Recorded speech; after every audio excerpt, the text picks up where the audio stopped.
graças e louvamos o teu nome. Nada, absolutamente nada vai nos parar. Seguimos avançando e prosperando no Senhor.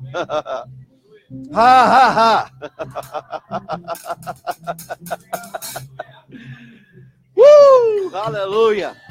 Você trouxe sua Bíblia? Então levanta bem alto para fazer raiva no diabo, para que o diabo saiba que você não vai parar por absolutamente nada. Aleluia. E vamos fazer uma confissão. Diga assim: eu sou o que a Bíblia diz que eu sou. Eu tenho o que a Bíblia diz que eu tenho. Eu posso o que a Bíblia diz que eu posso. Meu coração está aberto. Minha mente está alerta. Eu vou receber a sua palavra. Pois uma só palavra, vinda de Deus, pode mudar, está mudando a minha vida e o meu ministério para sempre. Dá um glória a Deus, um aleluia, um ha-ha-ha. Dá um sorriso de crente, de gente feliz para a pessoa que está do seu lado, pode se assentar. Aleluia. Aleluia. Nada vai nos parar. Amém. Amém. Aleluia. Glória a Deus. Quantos amam a palavra? Amém. Temos muita coisa para falar hoje, vai dar tudo certo, porque essa é a vontade do Senhor. Em Hebreus, no capítulo 10, eu quero só lembrar vocês de algumas coisas que a gente falou há 2 domingos atrás, acho que, não sei se domingo passado ou há 2 domingos atrás, que falamos sobre a importância do congregar, sobre não deixar de se congregar, e eu disse que teria uma segunda parte. Na verdade, eu quero compartilhar com vocês a continuidade daquilo que a gente falou naquele dia, e tem muitas coisas importantes sobre congregar. Nós não vamos esgotar o assunto, mas a gente vai dar continuidade a essa importância do congregar. Essa é a mensagem para os últimos dias, é isso que a palavra diz. Em Hebreus, no capítulo 10, versículo 25, abra lá só para você se lembrar, eu sei que você conhece de có e salteado. Hebreus capítulo 10, versículo 25 diz: não deixemos de nos congregar, como é costume de alguns. Antes façamos admoestações, e tanto mais quando vedes que o dia, esse dia aqui na sua Bíblia está com D maiúsculo. Sim ou não? Quanto mais quando vedes que o dia com D maiúsculo se aproxima. Quantos sabem que Jesus está voltando? Amém. Aleluia. Então, quando temos essa percepção, quando vemos e ouvimos falar de profecias que se cumpriram, quando vemos que os dias estão se encurtando e Jesus está voltando, nós temos que pregar essa mensagem. Temos que exortar as pessoas, admoestar as pessoas, trazer as pessoas para perto e dizer: não deixe de se congregar. Alguns já se acostumaram a não congregar. Já faz parte do cotidiano daquelas pessoas que não congregam mais. Elas se aculturaram a essa visão de não se congregar. E elas não sabem a importância disso. Por outro lado, por falta de conhecimento, tem muita gente deixando de se congregar porque não sabe a importância do se congregar. As pessoas dizem: você precisa ir para a igreja, você precisa estar na igreja, você precisa participar dos cultos, mas elas não conseguem enxergar o propósito disso. E nós não temos nada a ver com religiosidade. E as pessoas não aguentam mais religiosidade, religião. Elas querem Deus. Amém? O que elas querem é a vida de Deus. Elas querem saber a importância, qual o propósito, qual a razão. Se você der a razão, se você falar sobre o propósito, tenha certeza que elas não deixarão de se congregar. Amém? Agora, o responsável por fazer isso somos nós. Ou os responsáveis por fazer isso somos nós. Nós devemos admoestar as pessoas. Talvez você diga assim: pastor, mas eu já estou congregando. Eu não tenho deixado de me congregar. Parabéns, 50% da missão. A próxima missão agora, ou o próximo passo, os outros 50%, é avisar as pessoas, alertar as pessoas, trazê-las para perto e dizer para elas: vamos congregar, o dia se aproxima. Então você precisa começar a incentivar as pessoas. Sabe, o versículo 24 diz, de Hebreus capítulo 10, consideremos-nos também uns aos outros, diga uns aos outros. Consideremos-nos também uns aos outros. Essa é uma responsabilidade minha e sua. Então eu te estimulo, você me estimula, eu te motivo, você me motiva. Nós devemos mutuamente nos estimularmos, nos motivarmos a fazer o que a palavra diz. Então nós consideramos uns aos outros para nos estimularmos ao amor e às boas obras. Então uma das razões de nós nos congregarmos é estimularmos uns aos outros ao amor e às boas obras. A Bíblia diz que nos últimos dias, por causa da multiplicação da iniquidade, o amor de muitos esfriaria. E a gente tem visto isso. E nós temos sido pressionados nisso, tentados nessa área a nos esfriarmos no amor, porque a iniquidade tem se multiplicado. Eu ouvi uma diferença, uma definição que diferencia a iniquidade de pecado. Alguém disse, pecado é um erro de percurso, mas iniquidade é um erro intencional.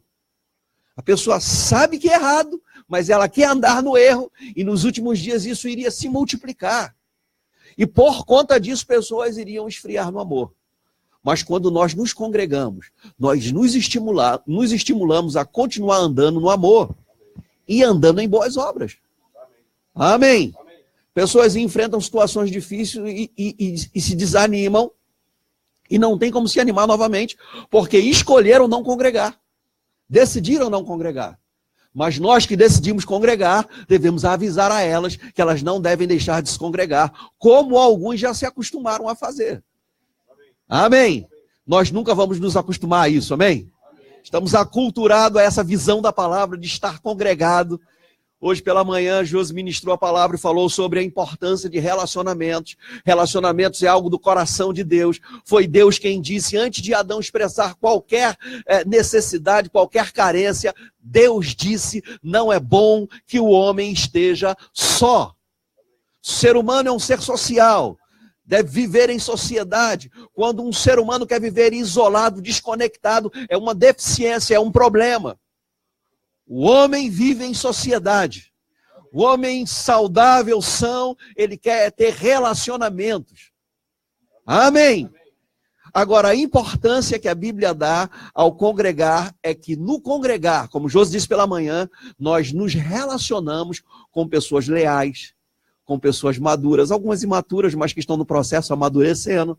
Nos relacionamos com pessoas que podem nos ajudar, que podem nos socorrer, que podem nos abençoar. E treinamos também aquilo que fomos chamados para fazer, porque podemos ajudar, podemos socorrer, podemos abençoar as pessoas. Amém.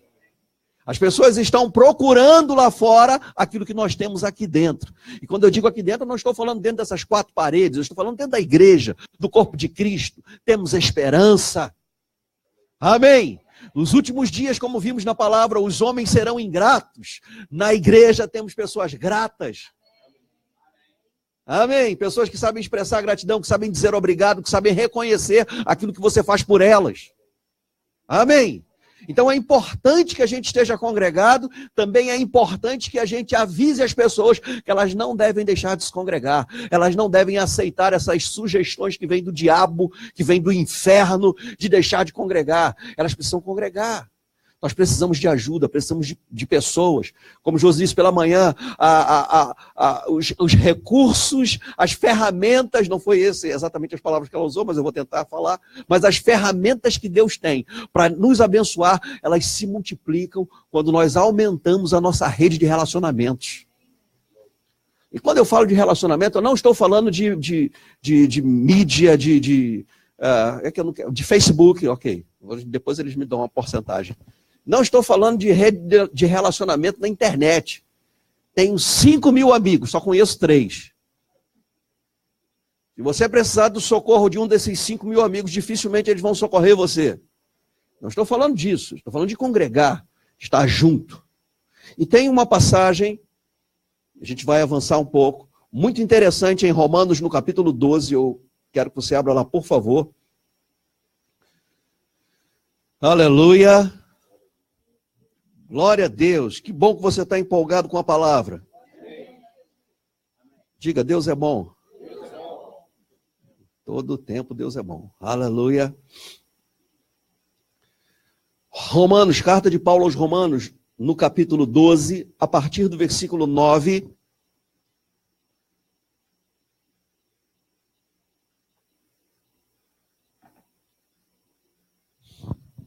Quem achou, diga, minhas contas estão pagas. Quem não achou também pode dizer.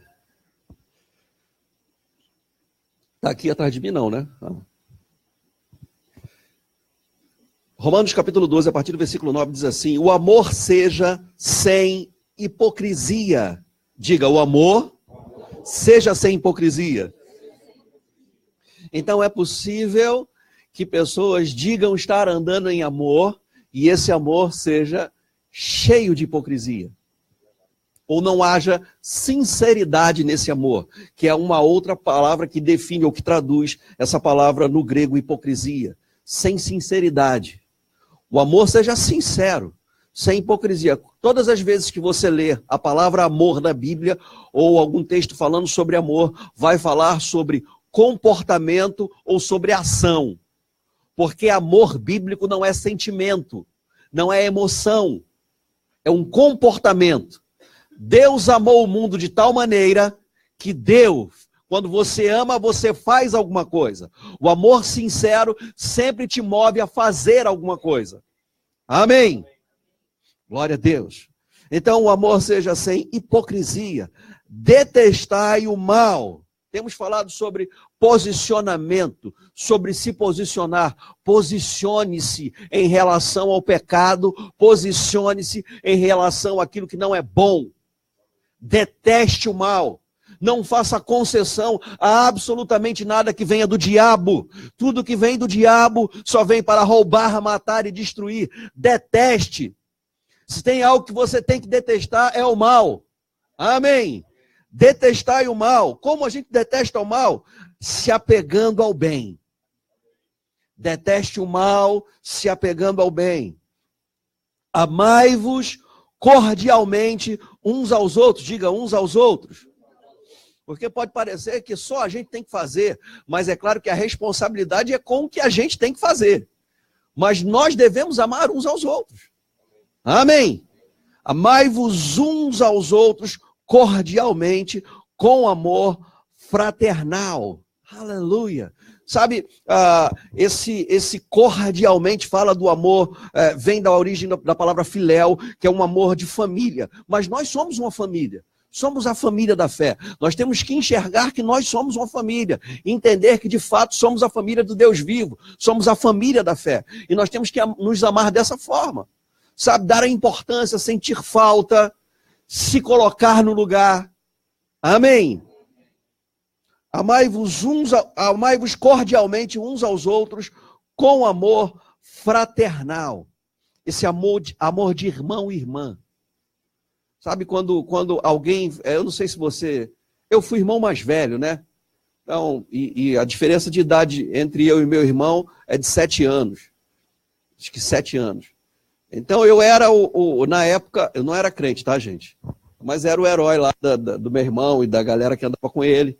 E eu protegia ele. Mas, sabe, eu era meio frustrado com isso. Porque eu tinha alguns amigos da minha idade que tinham irmãos mais velhos. E eles sempre tinham proteção.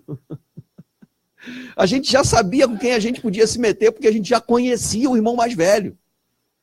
Então, depois de bastante tempo, eu comecei a ver que eu estava numa posição importante, de irmão mais velho.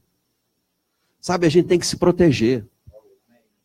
Você que é um irmão mais velho, você que tem mais maturidade, você precisa proteger o seu irmão mais novo. Você precisa guardar ele, fazer a segurança dele. Você precisa defender ele. Sabe, quanto mais maturidade nós temos, eu não estou falando de tempo de igreja, embora o tempo de igreja, sem se amadurecer, é levado em conta, porque o autor de Hebreus vai dizer que pelo tempo decorrido, nós já deveríamos ser mestres. Então não pense que, não, fulano, tadinho dele, tem 30 anos na igreja, mas ainda é um bebezinho. Não acho que isso é virtude, que isso é bonito, não. Não é bonito, é muito feio. Porque a gente só não cresce por decisão própria. Porque recurso para crescer nós temos. Amém? E fomos chamados mesmo para crescer. A gente tem que crescer. É bonito alguém dizer, puxa vida, ó, fulano perdeu tanto tempo, 30 anos, mas agora ele tomou uma decisão, se posicionou e está começando a crescer. Sabe, que bom que ele tomou uma posição antes de morrer. Que bom que ele se posicionou antes do fim dos dias dele. Mas não há virtude nisso. Foram 30 anos perdidos. E não sei se dará para correr atrás do prejuízo. Amém? Então nós temos que nos proteger. Nós somos uma família mesmo. Irmãos e irmãs. Irmão não é um título de crente. Irmão fulano de tal, como se fosse pastor fulano de tal, diácono fulano de tal, tem o irmão fulano de tal. Nós somos irmãos porque somos filhos do mesmo pai. Amém? Eu não chamo, o nome do meu irmão é Marcelo. Eu não telefono para ele, não ligo para ele e digo: olá, irmão Marcelo. Bom dia, irmão Marcelo. Não é um título. Ele é meu irmão porque nós somos filhos dos mesmos pais. Amém? Você é filho do mesmo Pai Celestial que eu. Você é meu irmão. Glória a Deus, aleluia. Amai-vos cordialmente uns aos outros com amor fraternal, preferindo-vos em honra uns aos outros. Diga uns aos outros. Preferindo-vos em honra, dando o primeiro lugar, honrando a pessoa mais do que você, considerando aquela pessoa maior do que você. Talvez você seja um graduado do Rema, talvez você seja uma pessoa muito bem preparada, talvez você tenha vivido já experiências tremendas com Deus, e aquela pessoa tenha menos tempo que você na caminhada cristã, mas ela tem algo para acrescentar na sua vida. Você deve preferir ela em honra. Amém?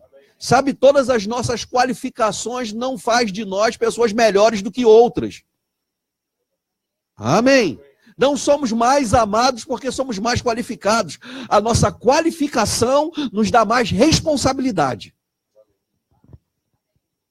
Nossa qualificação não faz de nós pessoas melhores que outras. Nos dá mais responsabilidade que as outras. Porque aquele que sabe o bem que deve fazer e não faz, esse peca. Amém. Está ficando quieto. Versículo 11. No zelo não sejais remisso. Diga, no zelo não sejais remissos. Essa palavra remisso eu vi muito no militarismo.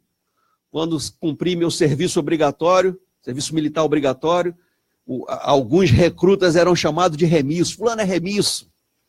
E desde aquela época que eu comecei a procurar saber o que era ser remisso. Eu achava que era uma gíria, que era algo que se falava só no militarismo. Mas não, remisso é uma pessoa lenta. Remisso é uma pessoa, como mamãe dizia, lerda. No zelo não sejais lentos. No zelo não sejais lerdo. Não sejais remisso. No zelo, no cuidado, naquilo que você precisa fazer. Seja zeloso e seja rápido no zelo. Seja alguém que tenha prontidão, seja alguém que se coloca à disposição, seja alguém que não fica esperando para então um dia alguém ver que você poderia ser a pessoa. Já faz logo, sem esperar reconhecimento.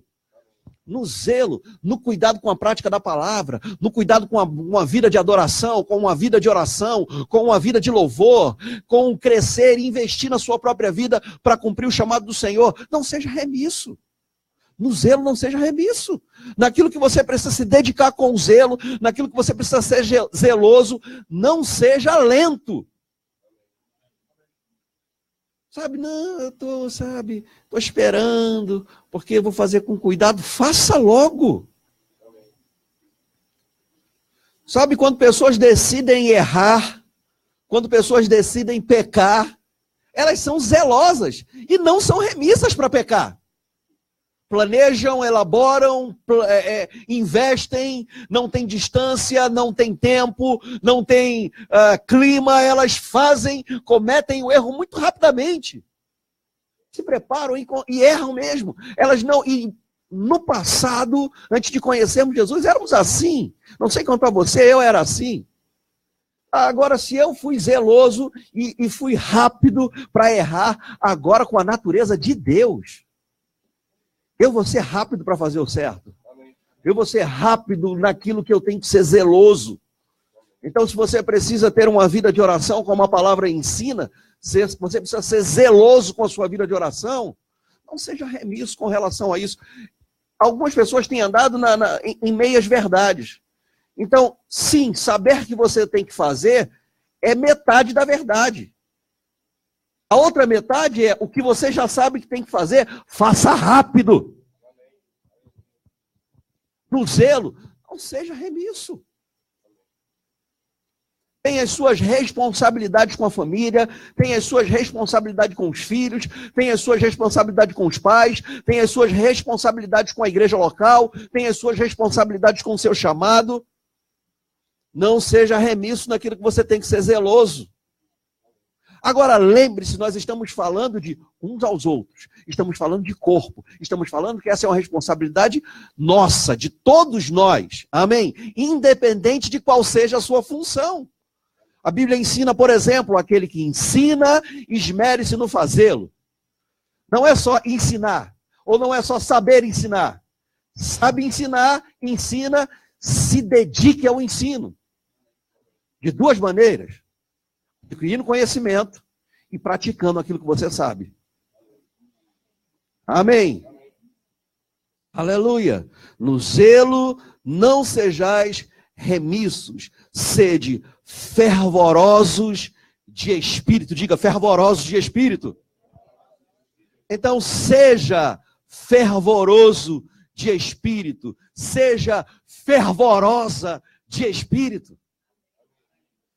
Sabe, no zelo nós não temos que ser remissos, agora, temos que ser fervorosos de espírito. Amém. Não é simplesmente estar avivado quando a música é a música certa, quando o ambiente é o ambiente certo. Em todo tempo, seja fervoroso de espírito. Seja alguém avivado. Seja um crente do fogo. Aleluia! Sabe, não fique dependendo de pessoas, não fique dependendo de circunstâncias para estar avivado, para ser fervoroso. Seja fervoroso. Alguém me perguntou uma vez, numa aula que eu estava dando no Rema, em um outro estado, me perguntaram, pastor, você sentiu hoje um certo peso para ensinar? É claro que a gente tem essa percepção, esse feedback de quem está ouvindo a aula. Mas eu disse para aquela pessoa, eu não senti hoje isso. Mas independente do peso ou da maneira como as pessoas estão recebendo ou não a palavra, eu já estou avivado. Eu já estou afogueado, eu já vou para a aula afogueado. Então, se ninguém tiver afogueado, eu já estou afogueado. Amém? Quando a gente ministra, quando a gente ensina, a gente vem queimar e as pessoas têm que vir ver a gente queimar. Já disseram isso. A gente tem que estar avivado, a gente tem que estar fervoroso. Não importa as circunstâncias. Circunstâncias, elas mudam o tempo todo. O que hoje é um problema, amanhã pode não ser.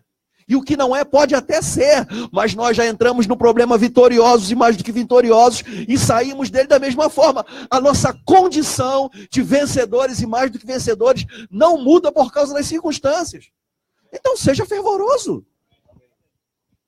Está enfrentando problema em casa, está enfrentando problema na família, está enfrentando problema no trabalho, está passando por problema financeiro, está com algum sintoma de doença, tem alguém com sintoma de doença na sua casa, não importa, não estou sendo insensível à tua condição, mas isso não importa, o que importa é que sejamos fervorosos de espírito. Seja fogueado. Amém. Agora veja que isso faz parte de relacionamentos. Nós estamos lendo um texto que fala sobre relacionamentos, sobre uns aos outros estarem estimulando. E olha só o que diz o versículo 12. Regozijai-vos na esperança, sede pacientes na tribulação, na oração, perseverantes, compartilhai as necessidades dos santos, praticai a hospitalidade, abençoai os que vos perseguem, abençoai e não amaldiçoeis. Por que há essa orientação? Se a gente já sabe o que a gente deve fazer. E 2 vezes fala sobre isso. Abençoai os que vos perseguem. Bom, quando eu leio um versículo como esse, quando eu vejo uma fala dessa e sabendo que Paulo falou inspirado pelo Espírito Santo, eu já sei que perseguição faz parte da vida. Já disse numa outra oportunidade que problemas que nós passamos é uma questão geográfica. Jesus disse, no mundo vocês terão aflições, porque nós estamos no mundo, temos aflições. porque estamos no mundo, somos perseguidos. Jesus deixou isso muito, muito claro também. Agora, ele não está falando de perseguição por conta de erro nosso, mas perseguição por amor a Cristo. Amém? Aqueles que estão perseguindo você, abençoe. Pastor, eu queria marcar um gabinete para que o senhor me aconselhasse. Eu já vou te adiantar para você não precisar nem marcar. Estou sendo perseguido no trabalho. O que é que eu faço? Abençoe quem está te perseguindo. Estou sendo perseguido na minha família. O que é que eu tenho que fazer? Abençoe quem está te perseguindo na sua família. Na igreja, abençoe. No ministério, abençoe. Não tem outro conselho. A gente não precisa perder tempo. Pelo contrário, a Bíblia, e vamos ler esse texto, nos ensina que devemos remir o tempo, porque os dias são maus. Então, se alguém está te perseguindo, abençoe. E olha só o que ele vai dizer depois de ter dito isso. Abençoai e não amaldiçoeis. Porque a vontade que dá não é de abençoar. Mas nós não andamos na vontade da carne. Andamos no Espírito para não cumprir os desejos desordenados da carne, as concupiscências. Então, andar em amor é uma decisão. Abençoar é uma decisão. E não é opcional. Amém? Não é opcional. E não pense que amaldiçoar é dizer, eu amaldiçoo fulano de tal. Tem muita gente amaldiçoando, murmurando. Tem muita gente amaldiçoando, falando mal. Tem muita gente amaldiçoando, deixando de fazer o bem. Amém? Versículo 15. Alegrai-vos com os que se alegram e chorai com os que choram. Tende o mesmo sentimento uns para com os outros. Em lugar de ser desorgulhosos, condescendei com o que é humilde. Não sejais sábios aos seus próprios olhos. Não torneis a ninguém mal por mal. Esforçai-vos para fazer o bem perante todos os homens. Aleluia! Se esforce para fazer o bem a todos os homens. É um esforço diário, todos os dias. Nós temos que nos esforçar para fazer o bem. Não de vez em quando, não às vezes, mas temos que nos esforçar diariamente. Andar e viver pela fé é uma decisão diária. Andar e viver em amor é uma decisão diária. Fazer o bem é uma decisão diária. A diferença entre o crente e o não crente é porque quando nascemos de novo, recebemos a natureza de Deus e fomos libertos do império das trevas. Então hoje nós temos poder de decisão. Antes nós andávamos na força dos pensamentos e da carne. Nós não fazíamos aquilo que deveríamos fazer porque éramos influenciados pelo espírito de Satanás, pelo espírito das trevas.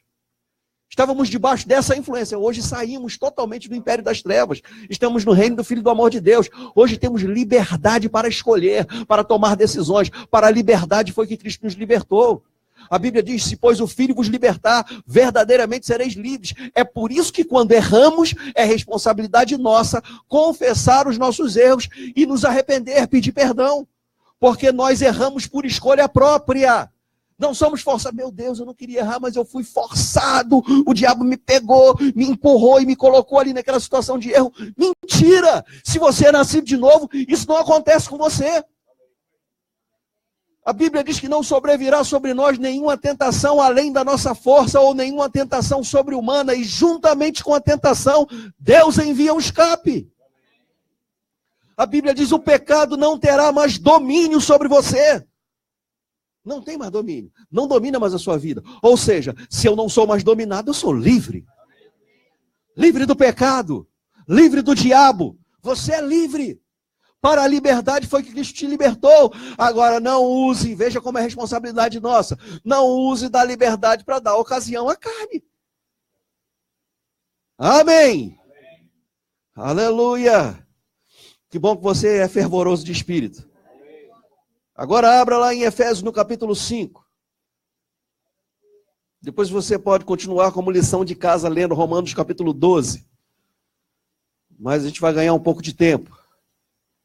Efésios capítulo 5.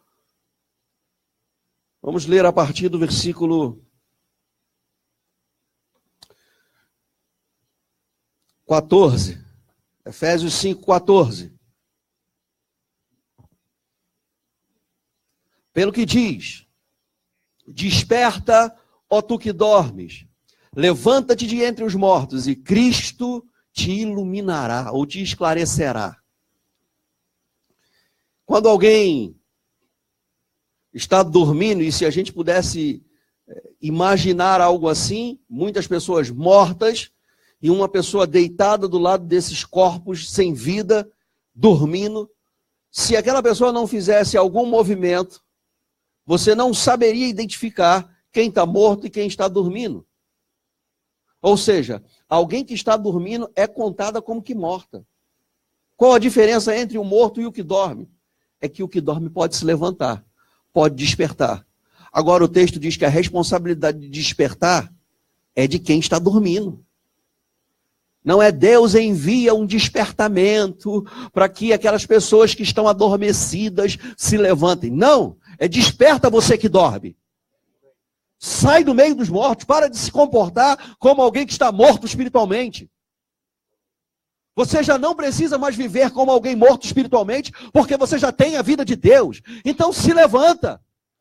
Desperta, ó tu que dormes. E sabe, Cristo vai te esclarecer. Precisa-se de prontidão, de estar pronto, de estar atento, de estar alerta, para que o esclarecimento venha. Quer viver como quem está morto espiritualmente, quer viver como quem não recebeu vida ainda, esclarecimento não vai vir. Mas a hora que nós nos posicionarmos, não fique esperando que venha um despertamento. Deus envia avivamento, nós já temos a vida de Deus. Sabe, quando eu já li muito sobre avivamento. Avivamentos em alguns países, avivamentos ao longo da história. Mas sabe, eu cheguei à conclusão, lendo a Bíblia, que você pode viver diariamente um avivamento. E é essa vontade de Deus, que sejamos fervorosos. Que vivamos acordados, despertados, desconectados dessa vida com mortos. A gente já foi liberto disso. Sabe, a vida do crente, a vida do cristão é uma vida que deve ser vivida em novidade de vida. Tem tantas experiências maravilhosas que nós já tivemos no começo da nossa caminhada cristã, a nossa experiência de conversão, e a gente não deve de fato esquecer dessas coisas. Mas a gente tem que viver uma vida com Deus hoje. Tem que ser avivado hoje. Amém. Aleluia. No passado, eu me lembro, eu impus as mãos sobre 3 pessoas e as 3 pessoas foram curadas. E o que você fez hoje? Porque o que você fez há 10 anos atrás não vai contar, não tem valor para hoje. É só história. Pode assim animar um ambiente onde a gente está fazendo um churrasquinho, aí a gente tem história para contar. Então, legal, animamos a festa. Não ficamos sem conversa. Aquela pessoa não tem conversa, não sabe conversar. Não, a gente tem um monte de história para contar. Mas a vida não é vivida de história. A gente vive em novidade de vida. Tem coisas para a gente viver hoje. Tem o sobrenatural para viver hoje. Tem oportunidades para vivermos hoje. Deus habita em nós. E nós fomos chamados para vivermos e andarmos em boas obras, preparadas para andarmos nela desde a fundação do mundo. Tem coisa para a gente andar hoje, milagres para a gente viver na vida da gente hoje. Milagres para serem liberados na vida de pessoas através de nós hoje. O que a gente precisa fazer é despertar. Sabe, parar de viver como morto, desperta. Chega, rompa com essas coisas todas, deteste o mal, apegando-se o bem, se desperte, se levante. Não viva como alguém caído. Não seja alguém que tem prazer em que as pessoas sintam pena de você.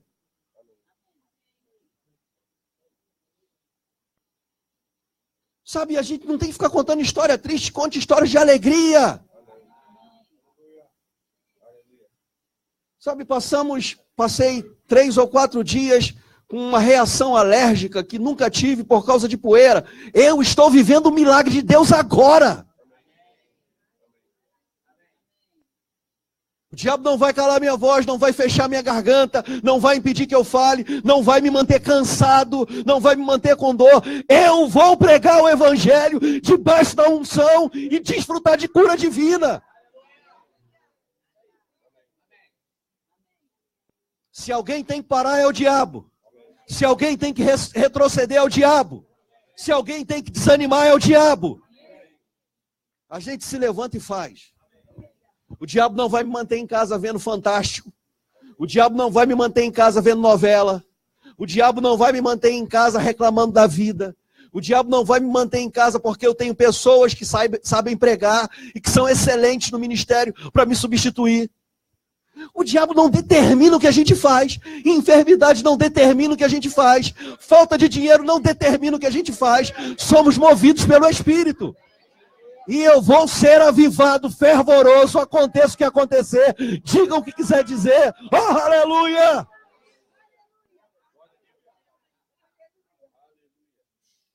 O diabo estava dizendo para mim, e eu estava pensando em minha cabeça, olhando, eu vou falar baixinho, com muito cuidado, para não perder a voz. Eu não vou perder voz nenhuma.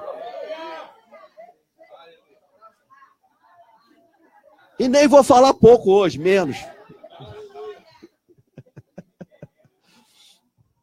Aleluia!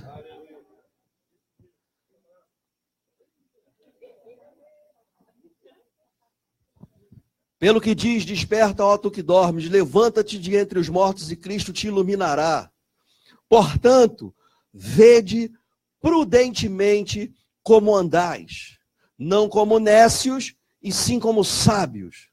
Então veja prudentemente como você anda, no zelo não sejais remisso. Veja prudentemente, exatamente, acuradamente, diligentemente. Veja, observe, avalie a sua vida. Como é que você está andando, o que você está fazendo. Não é avaliar a vida dos outros, não. Não é, meu irmão, puxa vida, fulano não veio hoje, deveria estar aqui para receber a palavra. Não, você é a pessoa certa para estar aqui. E aqueles que de fato não puderam vir, são as pessoas certas para estarem nos assistindo na internet. Mas os que não quiseram vir não deveriam também estar assistindo na internet. Porque nós não transmitimos culto para frouxo.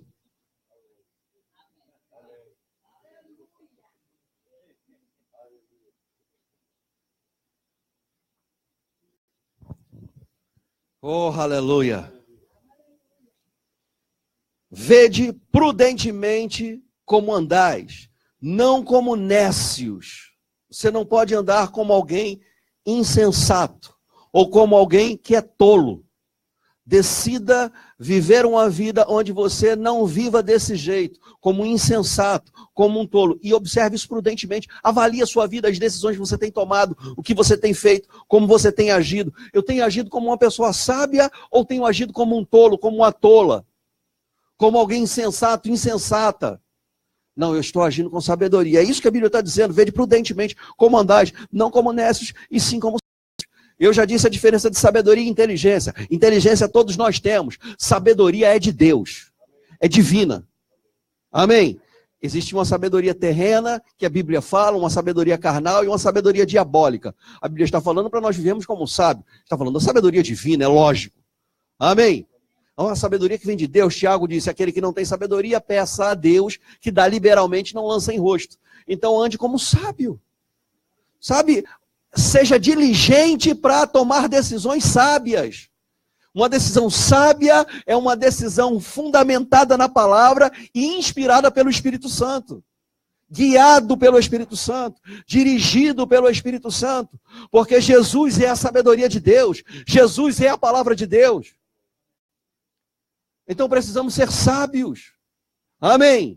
As pessoas não querem ver inteligência. Tem muita gente inteligente por aí indo para o inferno. Tem muita gente inteligente por aí não agindo em sabedoria. Agora, alguém que tenha sabedoria divina, mesmo que não tenha uma formação acadêmica, toma decisões que fazem ela andar ou subir de degrau de prosperidade em degrau de prosperidade, de degrau de glória em degrau de glória. Porque são decisões sábias. Talvez não tenha tido as oportunidades que você teve na vida, talvez não tenha se qualificado como você se qualificou, talvez não tenha pós-graduação, mestrado, doutorado, pós-doutorado, mas tem sabedoria divina. Oh, aleluia! Sabe, sabedoria vinda de Deus te dá direções para você sair de situações que a inteligência ainda não descobriu uma saída. Deus te dá uma sabedoria, como é que eu vou superar isso? Você faz cálculo, você começa a pensar, você pede ajuda dos universitários, pede ajuda das cartas e fica tentando sair daquela situação. Você já saiu de várias situações, é extremamente inteligente, mas aquela situação não se reverte, não muda, não se abre uma porta de saída, de emergência. E aí, uma inspiração divina. Um só sopro do Espírito. Você já sabe tudo que tem que fazer. E aí você faz o improvável. Um homem passa, um grupo de pessoas, de homens, e especialistas numa área, profissionais com experiência, herdaram o negócio da família, dentro de uma cultura que fazia sempre aquilo. Uma galera que trabalhava com pesca. Estavam acostumados a pescar, sabiam como pescar, eram especialistas naquilo, viviam daquilo. Passaram uma noite inteira pescando. Não conseguiram pegar um único peixe. Eles sabiam o que fazer, como fazer, viviam. Não era só um negócio de família, era algo cultural. Todo mundo vivia daquilo. Eu tive a oportunidade de pregar numa igreja, numa ilha em Itacuruçá, não lembro mais o nome da ilha, se não me engano era a Ilha dos Martins. Fui pregar numa igreja que era uma igreja onde os membros da igreja eram todos de uma comunidade de pescadores.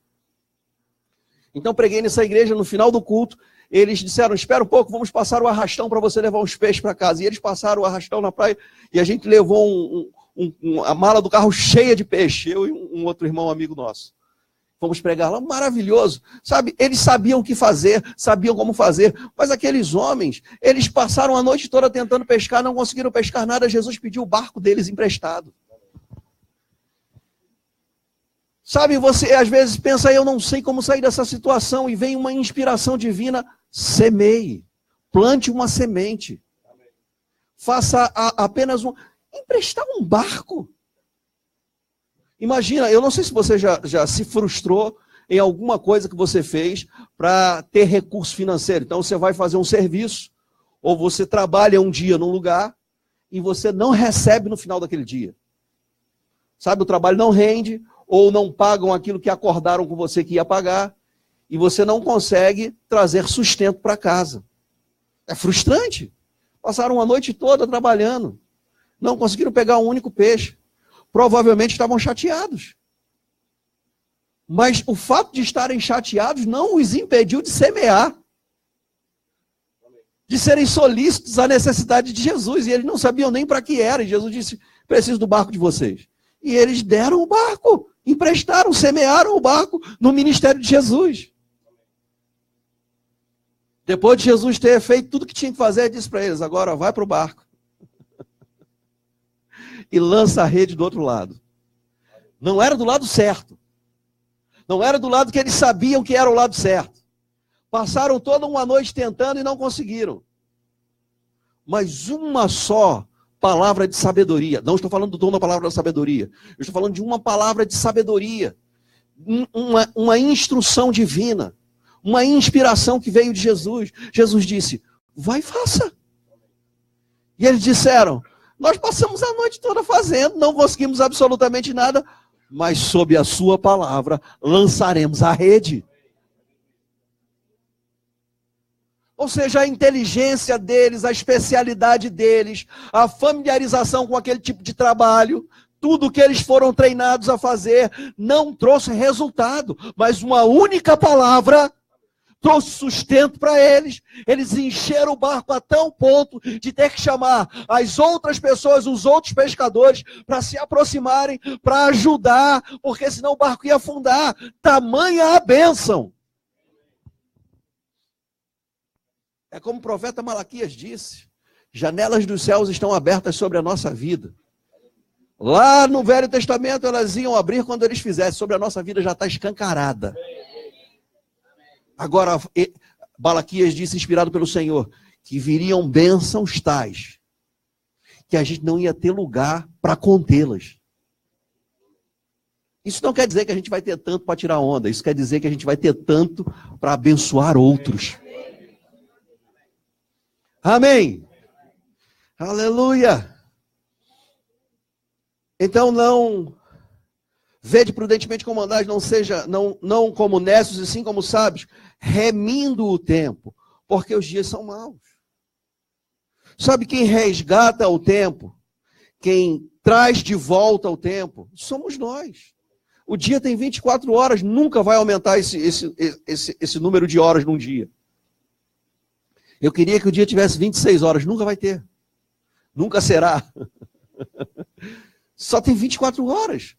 E você só tem metade disso, provavelmente, às vezes alguns têm um pouco mais, mas alguns só têm metade dessas 24 horas acordado. Ou como tempo produtivo. Não vai aumentar. O que a gente precisa fazer é remir o tempo. Como a gente vai remir o tempo? Como a gente vai resgatar o tempo? Deixando de fazer aquilo que não edifica. Tomando uma decisão diária de investir na nossa própria vida e, como Josi disse pela manhã, investir no que é eterno. Amém. Sabe, somos da fé e nós cremos e sabemos pela palavra que o desejo de Deus, acima de todas as coisas, é que tenhamos saúde e prosperidade, assim como prospera a nossa alma. Porém, se a gente ficar semeando e investindo nosso tempo só em ter aqui, quando a gente subir, a gente não vai mais usufruir do que tem aqui.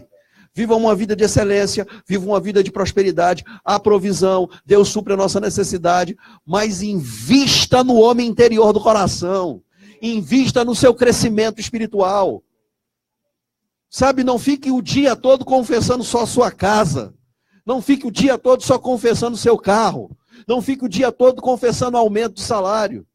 Faça isso também. Mas confesse o cumprimento do propósito de Deus na sua vida acontecendo, se realizando. Confesse o cumprimento do seu chamado ministerial. Confesse você crescendo espiritualmente. Se encha da palavra.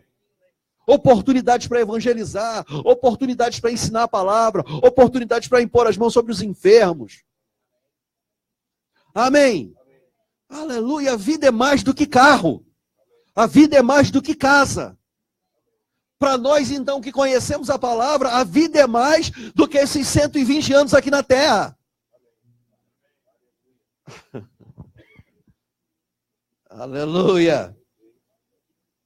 Eu fico pensando como vai ser minha festa, se Jesus não voltar antes, de aniversário de 120 anos. Eu já tenho que pensar no tema da festa. 120 anos de idade. Aleluia. Glória a Deus. Por esta razão não vos torneis insensatos, mas procurai compreender qual é a vontade do Senhor. Por esta razão, porque são os últimos dias, porque nós não devemos ser insensatos, porque devemos ver prudentemente como andamos e não como necios e sim como sábios, porque devemos remir o tempo, porque os dias são maus. Por esta razão, nós não devemos nos tornar insensatos. Ou seja, ninguém nasce de novo insensato. Insensatez não é fruto do Espírito. Então não se torne o que você não é. Não se torne insensato. Essa palavra insensato, dentre outras coisas, tolo, sem sentido e estúpido. Não se torne uma pessoa estúpida. Mas procure compreender qual é a vontade do Senhor. Ou seja, é estupidez tentar viver a vida à moda lá. Eu não vou dizer o nome do artista, mas lá aquela música, deixa a vida me levar, a vida leva eu. Não viva a vida assim. Viva uma vida com propósito. Amém. Ouvi alguém dizer, um ímpio com propósito é mais perigoso do que um crente sem propósito. Viva uma vida com propósito. Descubra qual é a vontade do Senhor. Tenha uma visão e se submeta a essa visão.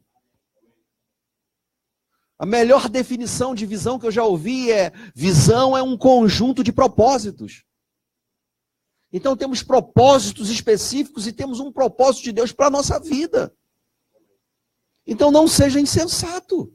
mas procure compreender qual é a vontade do Senhor. Sabe, a Bíblia diz em Hebreus capítulo 11, versículo 6, que sem fé é impossível agradar a Deus. Por isso é necessário que aqueles que se aproximam dele, está falando de relacionamento, porque eu sei que você sabe que Deus habita em você. Amém?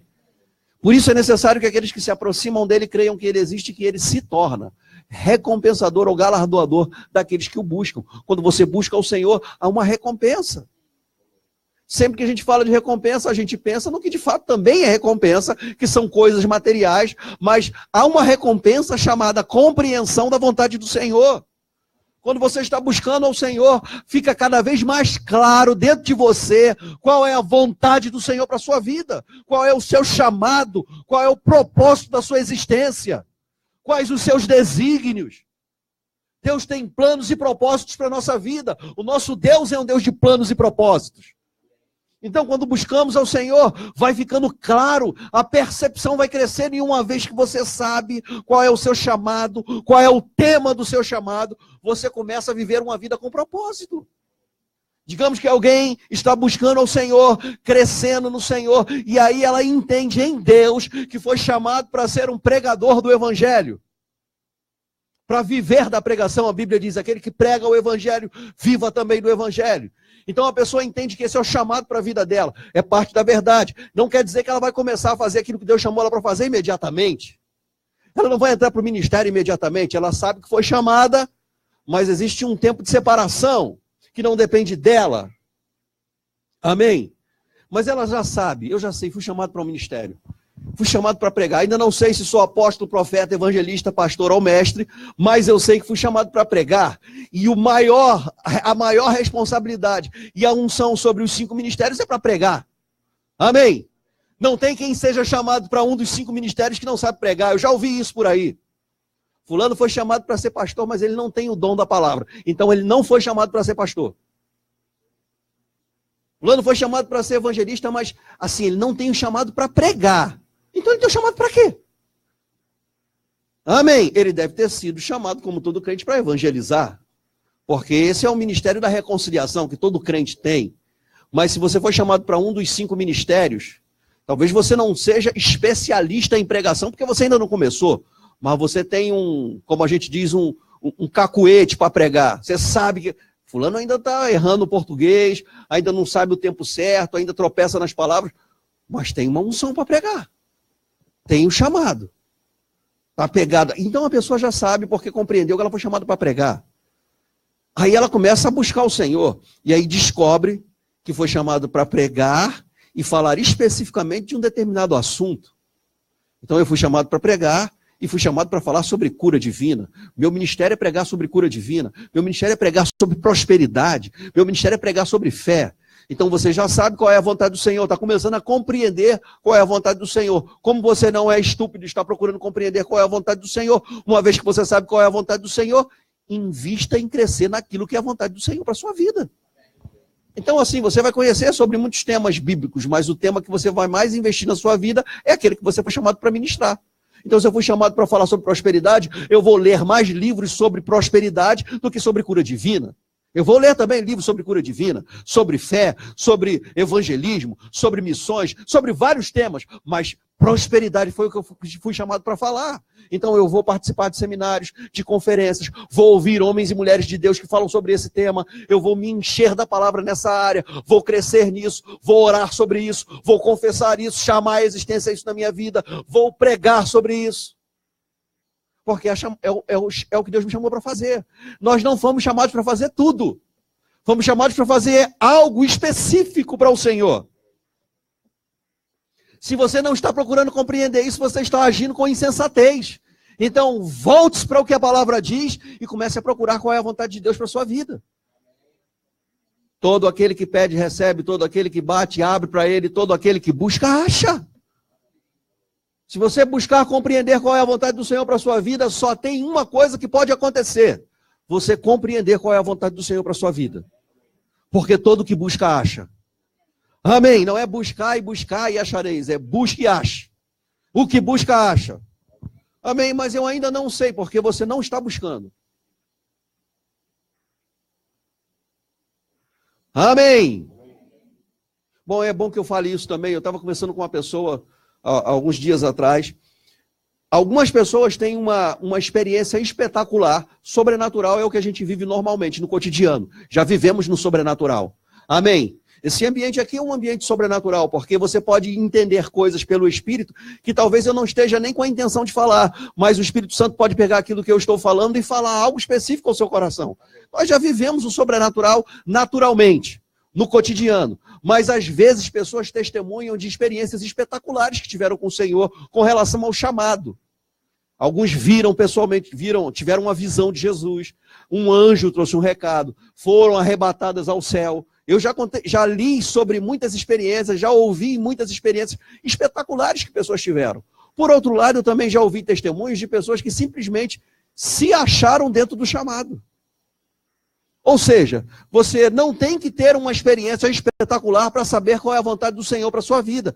Simplesmente vá fazendo aquilo que você tiver oportunidade para fazer. E você vai descobrir habilidades sobrenaturais, habilidades que vêm pela unção e pela graça de Deus na sua vida, e você vai se encontrar dentro do chamado. Você não tem que ter uma experiência espetacular. E sobre saber especificamente qual é o chamado, será que eu sou um apóstolo?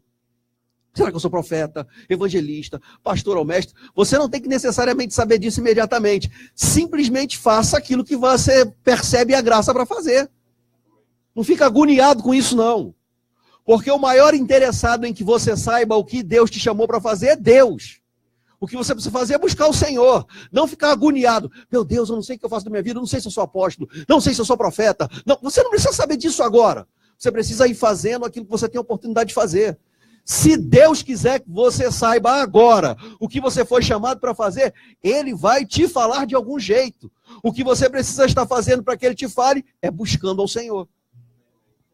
Porque tem gente que fica desesperada e deixa de fazer, deixa de produzir, deixa de crescer, porque está agoniada. Vou fazer seminários, vou atrás de profeta, eu preciso saber qual é o meu chamado, qual é o meu chamado. Seu chamado é fazer aquilo que chega à sua mão para fazer.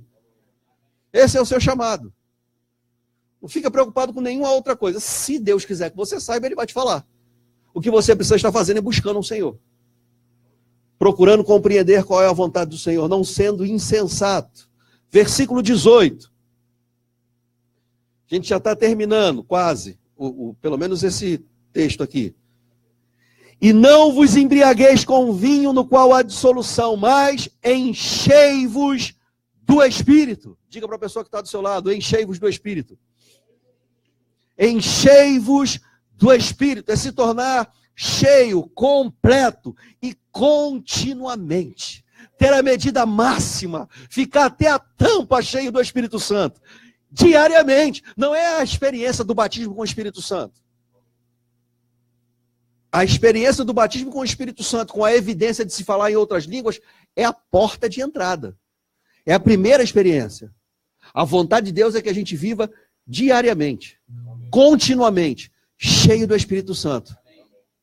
No zelo, não seja remisso e seja fervoroso de espírito. Viva uma vida avivada, viva uma vida fervorosa, viva um avivamento na sua vida. Se encha continuamente, constantemente, diariamente do Espírito Santo. Viva uma vida cheia.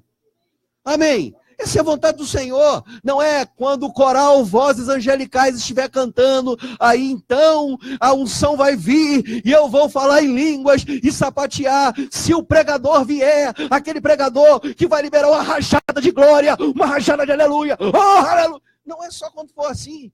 Você vive sem pregador, falando em línguas, enchendo do Espírito Santo. Diariamente cheio do Espírito Santo. Culto avivado ou culto não avivado, eu sou avivado. Culto do fogo ou culto da água, eu sou avivado. Aleluia. Aleluia. É mais fácil quando a gente tem alguém tacando fogo na gente. Ah, é fogo, isso é fogo, é unção. Fica tranquilo. Fica tranquilo, está dando curto-circuito e tudo. Às vezes dá curto-circuito mesmo a unção. Aleluia. Então a gente precisa, de fato, viver essa vida fogueada. Essa é a vontade do Senhor. Continuamente cheio do Espírito Santo. Diariamente. Sabe, não dê espaço, lugar para desânimo. Esse demônio que tem colocado depressão nos crentes. Depressão vem do inferno. Porque não importa as circunstâncias que você esteja vivendo. Falta, necessidade, problema, dificuldade, qualquer coisa que esteja acontecendo que não seja boa na sua vida. Tem muita gente passando por isso também e que não está desanimada. Porque é que você que é da palavra da fé vai desanimar? Porque é que você que tem a palavra revelada vai desanimar? A gente tem acesso e conhecimento de uma palavra de excelência, que muita gente ainda não teve, mas terá, porque o Rema está chegando na Baixada Fluminense. Então a gente precisa colocar o pé no acelerador e avançar mesmo. Não desanima não, seja fervoroso. Agora, veja que coisa interessante, ele diz, não vos embriagueis de vinho. E talvez você diga assim, mas eu não bebo vinho, pastor. Eu não me embriago com nenhum tipo de bebida alcoólica. Eu não uso álcool nem para passar em mordida de mosquito, picada de mosquito. Então, beleza, você não faz isso. Mas tem muita gente tentando se encher do Espírito ou tentando substituir essa necessidade de viver uma vida continuamente cheia do Espírito Santo por outras coisas. Outras coisas não vão resolver o problema que você precisa resolver. Uma vida cheia do Espírito é a solução. Continuamente cheia do Espírito Santo. Todos os dias cheio do Espírito Santo. Vai trabalhar cheio do Espírito Santo. Vai olhar para suas contas coladas lá na geladeira sem saber se vai conseguir pagar ou não, em fé, mas cheio do Espírito Santo. Já vai tocar naquela conta da Light falando em línguas. Tocar na conta da SEDAI, no aluguel, no IPTU, IPVA, falando em línguas, cheio do Espírito Santo.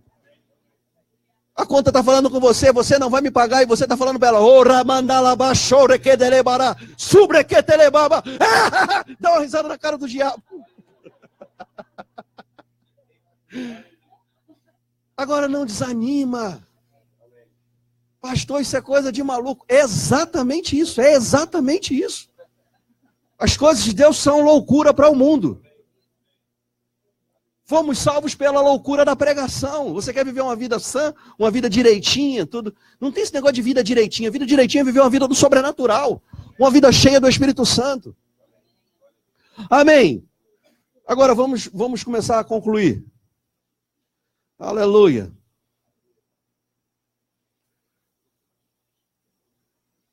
E não vos embriagueis com vinho, no qual há dissolução, mas enchei-vos. Quem é que se enche? Diga eu. Não, Senhor, me enche. Enche-me, Deus, enche-me, Deus, enche-me, Deus.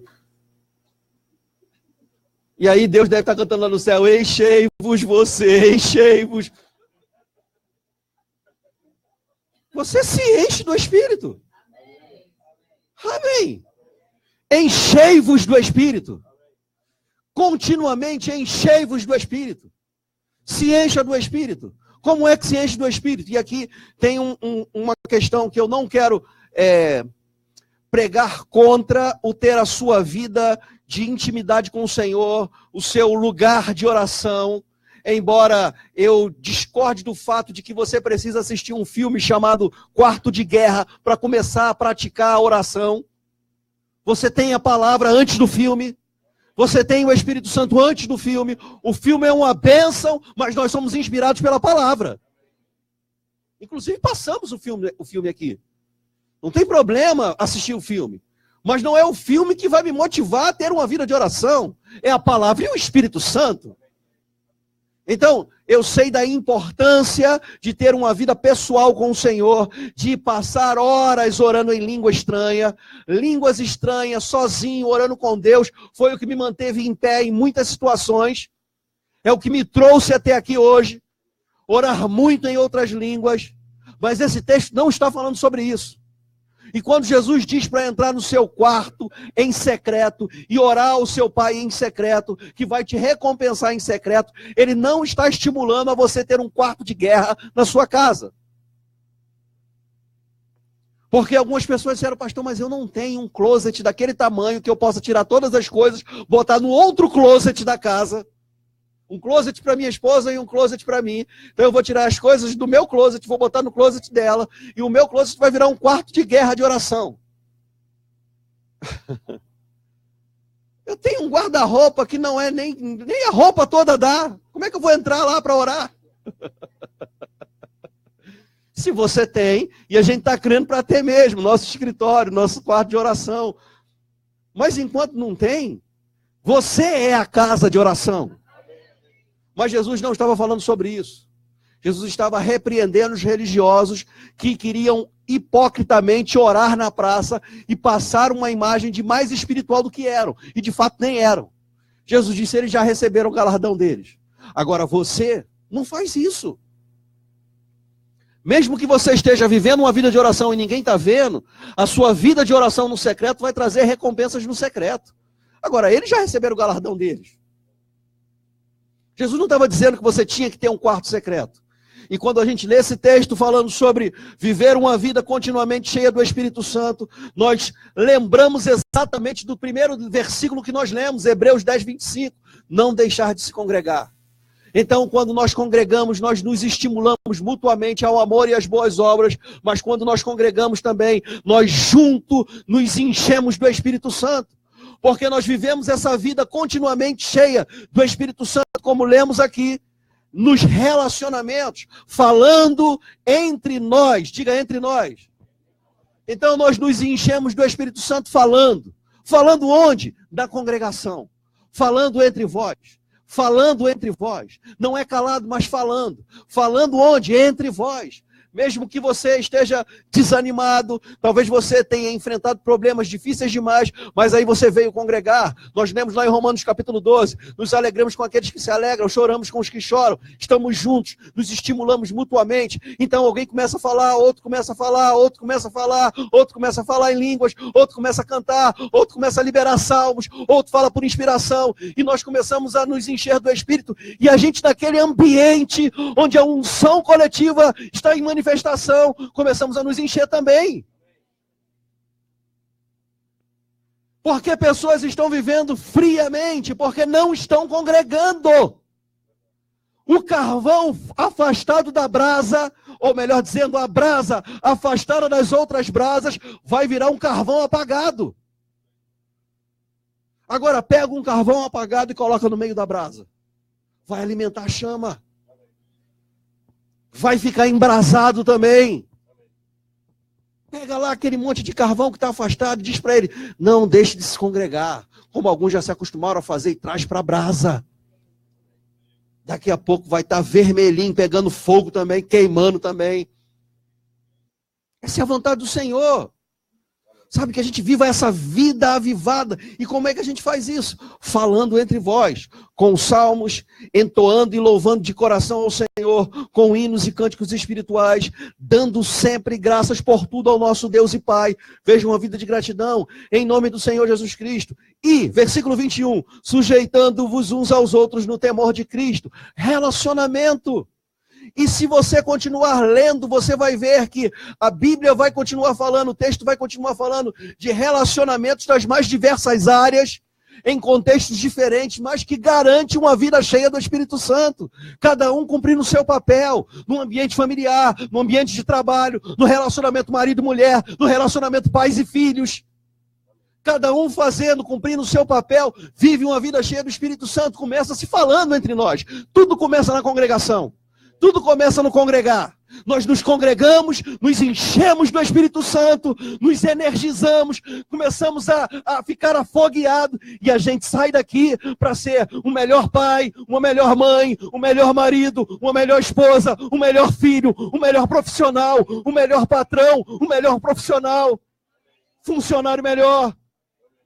Amém. Melhor crente, melhor ovelha, melhor pastor, melhor mestre, melhor apóstolo, melhor profeta. Melhor evangelista.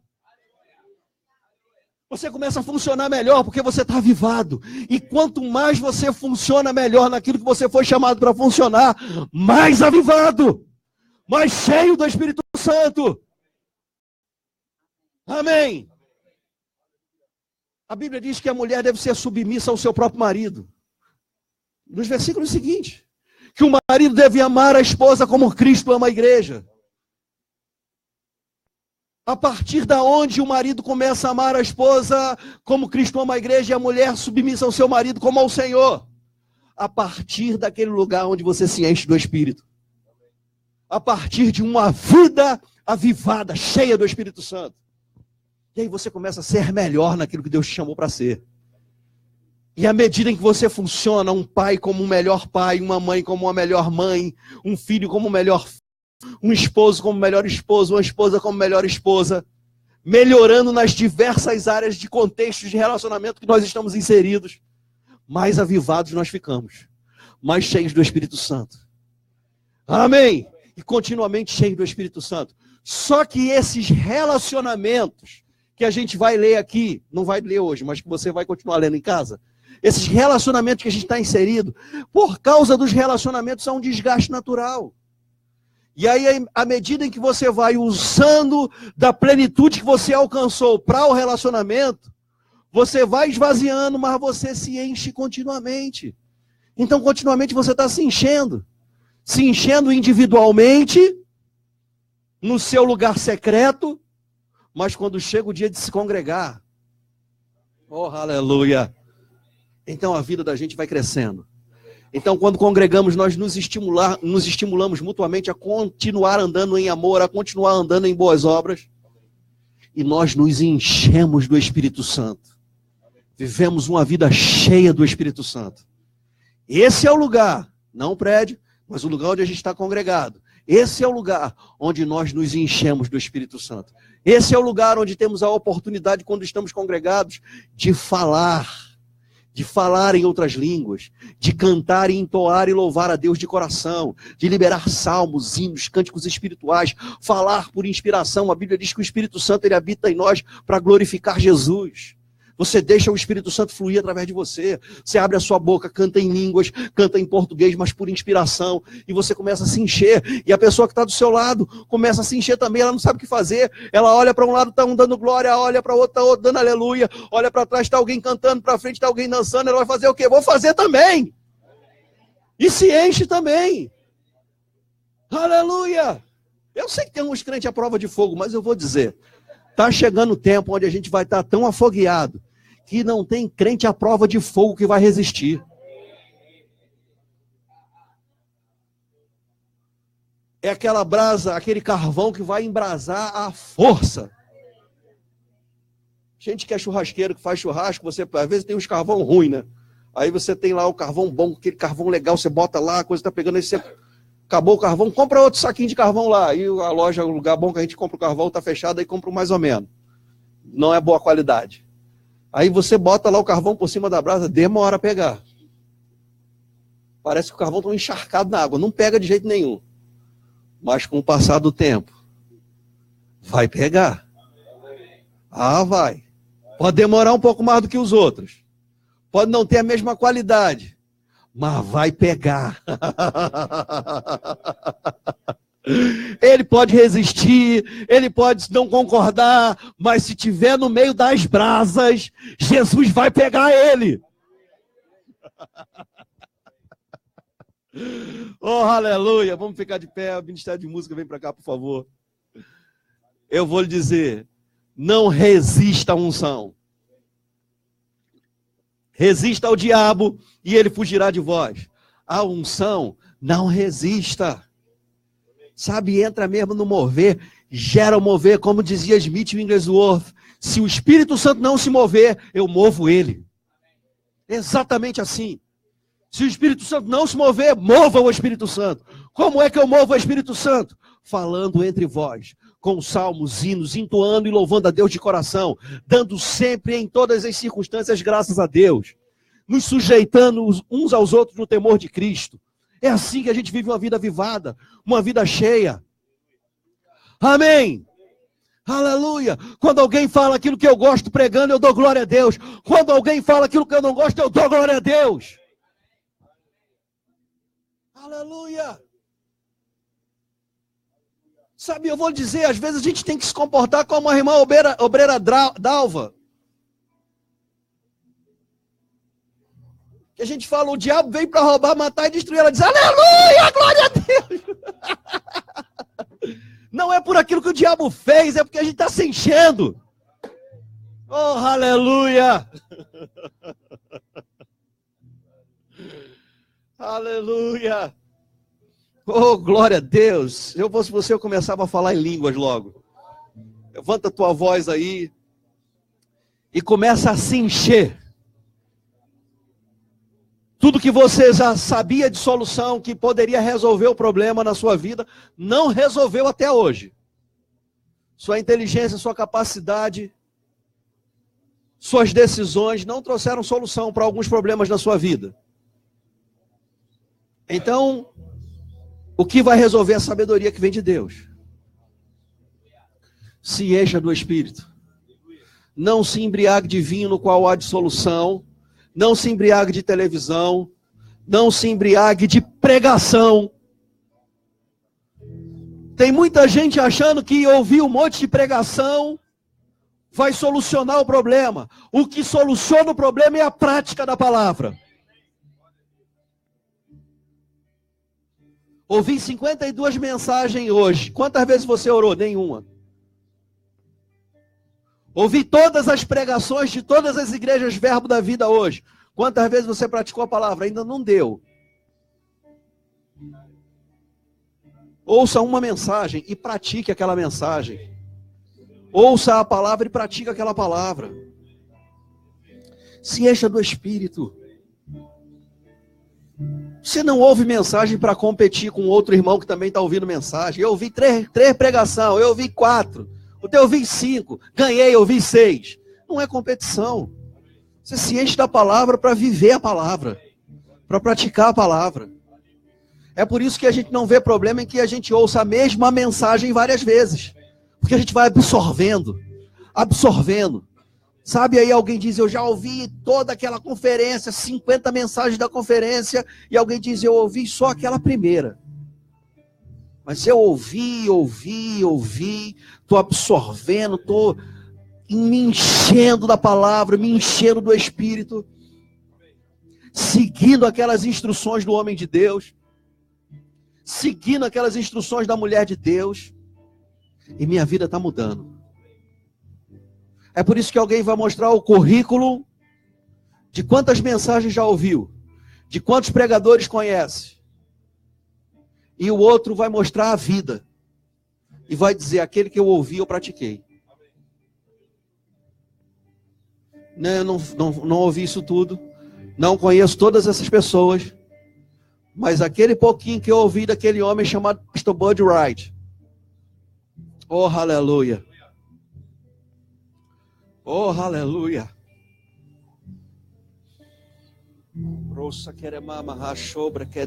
Vamos orar no Espírito Santo. Você que está em casa também pode orar em línguas. Ore no Espírito Santo. Se você não é batizado com o Espírito Santo, seja cheio agora. Abra a tua boca, não dê glória a Deus agora, não dê aleluia, mas fale em línguas em nome de Jesus. Esses sinais seguirão os que creem. Em meu nome falarão novas línguas. Você fala aquilo que você é inspirado por dentro. Já está dentro de você, você só verbaliza. Coloca o som.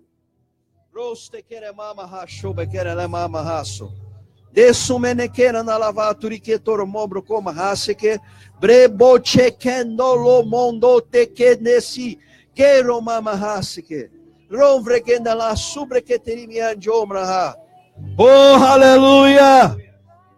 Aleluia! Aleluia! Brostekamaha. Brostekamaha. Chorene no noshikimi que hase. Presomogo. Dê um aleluia alto agora, bem forte. Diga aleluia. Não, mais uma vez, aleluia. Outra vez. Oh, aleluia. Arranca logo essa timidez dentro de você. Oh, aleluia. Aleluia. Eu disse aleluia. Oh, aleluia.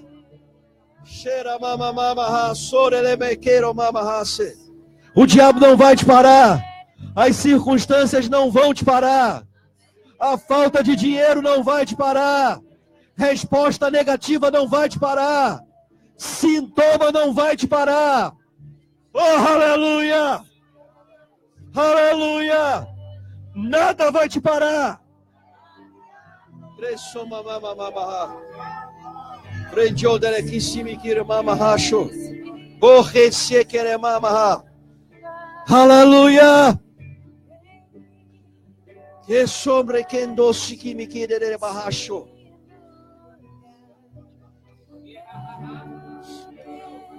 Se você recebesse uma mensagem de texto no seu celular agora dizendo: o carro que você estava crendo acabou de chegar.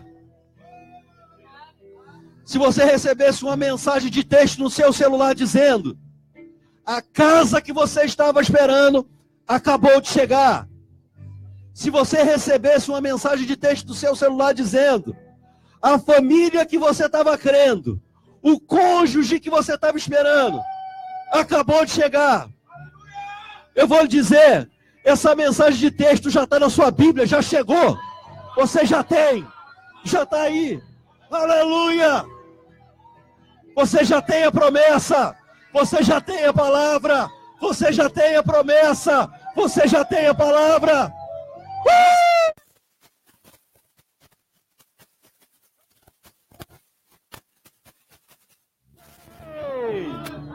Aleluia! Sermos inundados por tua glória, Senhor. Santo Espírito, és bem-vindo aqui. Vem inundar, encher esse lugar. É o desejo do meu coração. Sermos inundados por tua glória, Senhor.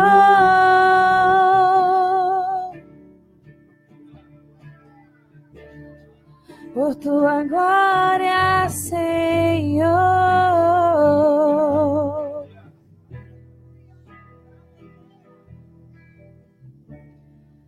Não há nada igual, não há nada melhor a que se compara.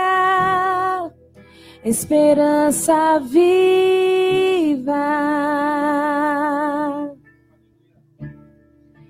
tua presença.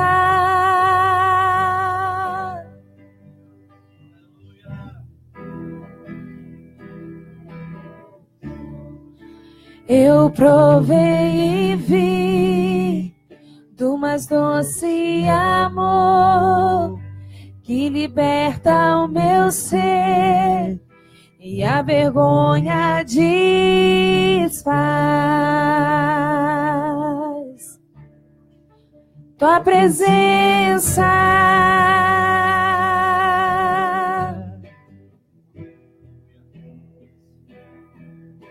Santo Espírito, és bem-vindo aqui.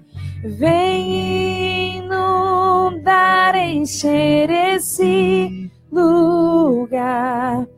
É o desejo do meu coração. Sermos inundados por tua glória, Senhor. Santo Espírito, és bem-vindo aqui. Vem inundar, encher esse lugar. É o desejo do meu coração. Sermos inundados por tua glória, Senhor. Aleluia. Vamos levantar um clamor agora. O pastor Gilson foi para o hospital, para o UPA com a dona Lourdes, que passou mal. A gente vai levantar um clamor agora. O impossível para o homem é possível para Deus. Amém. Aleluia.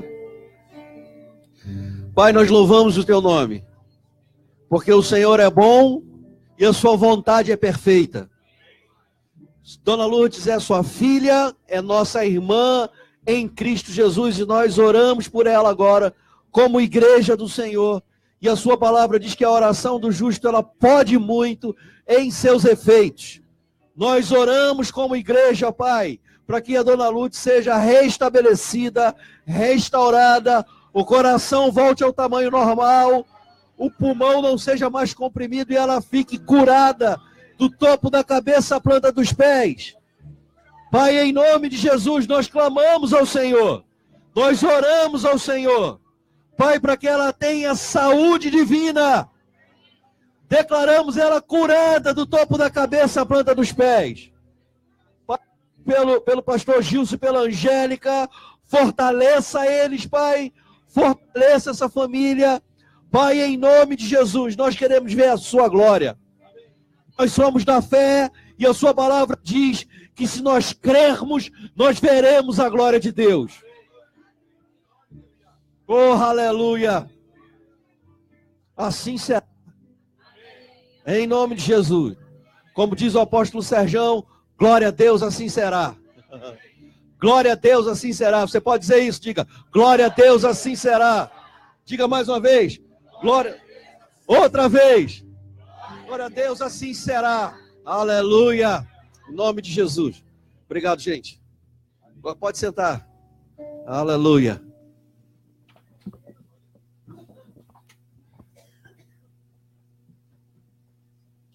Aleluia. Deus é bom. Amém, irmãos? Abra sua Bíblia comigo em 2 Coríntios, no capítulo 9. Nós vamos ler a partir do versículo 6.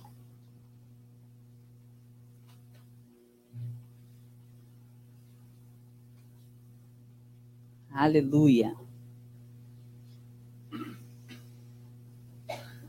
Amém? Diz assim: isto afirmo, aquele que semeia pouco, pouco também ceifará. E o que semeia com fartura, com abundância também ceifará.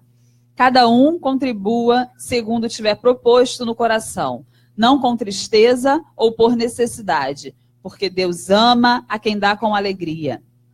Deus pode fazer-vos abundar em toda graça, a fim de que, tendo sempre, em tudo, ampla suficiência, superabundez em toda boa obra. Como está escrito, distribuiu, deu aos pobres e a sua justiça permanece para sempre. No 10 diz, ora, aquele que dá semente ao que semeia e pão para alimento, também suprirá e aumentará a vossa sementeira e multiplicará os frutos da vossa justiça, enriquecendo-vos em tudo para toda generosidade, a qual faz que por nosso intermédio sejam tributadas graças a Deus. Amém? Aleluia. Irmãos, nós sabemos que Deus, ele é a nossa fonte. Amém? Nós temos o entendimento que o nosso dinheiro é semente. Amém? Nós sabemos que 100% do que temos vem do Senhor. E, na verdade, para nós é um privilégio podermos semear na casa do Senhor, trazer nossos dízimos, nossas ofertas, porque nós sabemos que somos bem-sucedidos em todas as áreas, inclusive nessa. Amém? E a forma como Deus faz todas as coisas é perfeita, e nessa área financeira, a forma como Ele estabeleceu que as coisas fossem feitas foi assim. Amém? E nós, como filhos amados, obedientes, seguiremos todas as instruções que o nosso Pai nos dá. Amém? Então, com o entendimento que nós recebemos tudo dele, que o nosso dinheiro é semente, à medida que nós trazemos, nós estamos plantando, porque sabemos que vamos colher, podemos ter expectativas de colheita, porque sabemos que ele é fiel. Amém? Então, tudo que você precisa está dentro da sua semente. Amém? A Bíblia diz aqui, nós lemos, que aquele que semeia pouco, pouco também ceifará. O que semeia com abundância ceifará. Amém? Eu quero ser dos que semeiam com abundância e eu tenho certeza que você também quer ser. Amém? Nós sabemos que o nosso Pai é fiel, Ele cuida de nós, tem cuidado de nós e sempre cuidará. Amém? Então, você agora vai ter a oportunidade de semear. Se você tem seu dízimo e sua oferta, você pode separar. A irmã Hilda vai te dar o envelope se você precisar. Amém? Então, quem precisar, faz um sinal. Já pegaram? Então, amém. Então, fique de pé, você que vai semear, segure sua oferta, seu dízimo, nós vamos orar.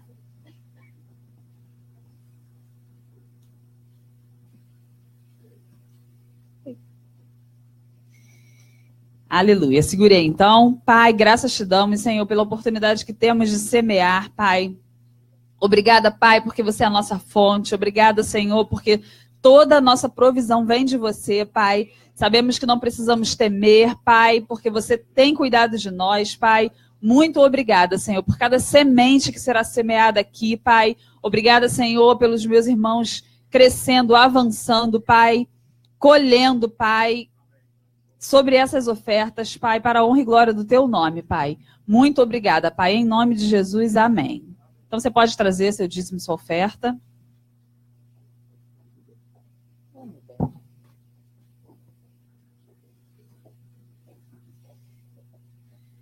Aleluia. Você pode sentar, quem já veio. Vou só dar uns avisos rápidos.